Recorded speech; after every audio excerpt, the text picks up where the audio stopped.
नमस्कार, इन खबर में आपका स्वागत है। बिहार में 24 विधान परिषद सीटों पे हुए चुनाव के परिणाम ने कई संकेत दिए हैं। एक तरफ जहां इस बार आरजेडी ने सवर्णों पे प्रयोग किया, वहीं दूसरी तरफ इस चुनाव परिणाम में एनडीए को घाटा हुआ है और माना जा रहा है कि जैसे जैसे समय बीतेगा, बोचहा का जो विधानसभा उपचुनाव हो रहा है उसके बाद इसको लेकर के बीजेपी और जेडीयू में रस्साकसी बढ़ सकती है। सिर्फ इतना ही नहीं हुआ है कि लालू प्रसाद यादव का एम वाइज समीकरण का तेजस्वी यादव ने बदल दिया है, विस्तार कर दिया है, बल्कि ये भी हुआ है कि बेगूसराय जहां से गिरिराज सिंह आते हैं वहां कांग्रेस ने सेंध लगा दी है और मुंगेर व पटना जहां पे लल्लन सिंह हैं जो जेडीयू के अध्यक्ष हैं, दोनों सीटें आरजेडी ने कब्जा ली है। तो इससे प्रभाव का भी आप कह सकते हैं कि हिसाब लगेगा कि कहां पे कौन कितना कमज़ोर हुआ है और कौन कितना मजबूत। 24 सीटों के जो परिणाम आए हैं, यदि परिणाम के लिहाज से देखेंगे तो 13 सीटें एनडीए ने कब्जाई है, जिसमें से कि सबसे ज़्यादा 7 सीटें बीजेपी को मिली है, 5 सीटें जेडीयू को मिली है और 1 सीट लोक जनशक्ति पार्टी पारस को मिली है। यानी कि 7, 5, 12, 1, 13 हो गया। और उधर जो है 6 सीटें आरजेडी को मिली है, 1 सीट कांग्रेस को मिली है और 4 पे जीते हैं निर्दलीय। तो इस तरीके का तो ये तो हो गया पूरा परिणाम। लेकिन जो चर्चा हो रही है सबसे ज़्यादा, वो इस बात को लेकर के चर्चा हो रही है कि किस तरीके से तेजस्वी यादव अपना फार्मूला बदल रहे हैं।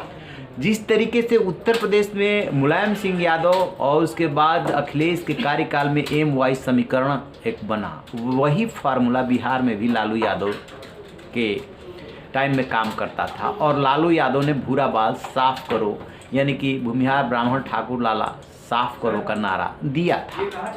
अब तेजस्वी यादव को ये बात लग गई है, समझ में आ गई है कि 1 या 2 जातियों को लेकर के लंबे समय तक राजनीति नहीं की जा सकती। लिहाजा इस बार उन्होंने प्रयोग क्या किया कि टिकट बंटवारे में उन्होंने पहली बार 40% सीटें सवर्ण समुदाय को दी।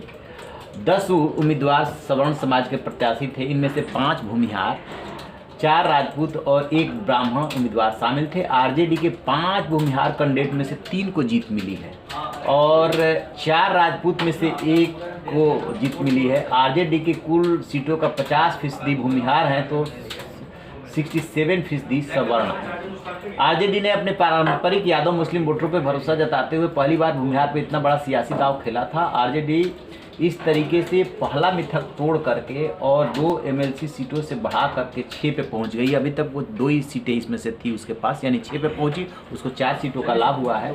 और ये जो उसने आरजेडी ने जीते हैं 3 भूमिहार 1 राजपूत, बिहार में भविष्य की नई राजनीतिक समीकरण का ये संदेश दे रहा है, ऐसा माना जा रहा है। क्योंकि ये अभी तक जो बढ़ावा दे रहे थे वो एमवाई समीकरण को बढ़ावा दे रहे थे, लेकिन राज्यसभा में इन्होंने मनोज झा को भेजा, एक मुकेश सिंह को भेजा और इधर जो है फिर सवर्णों को टिकट दिया, उसमें उनको सफलता मिली। खास बात है कि दलित और मुस्लिम एक भी नहीं जीत पाया है इस चुनाव में, तो नई इबारत लिखी जा रही है।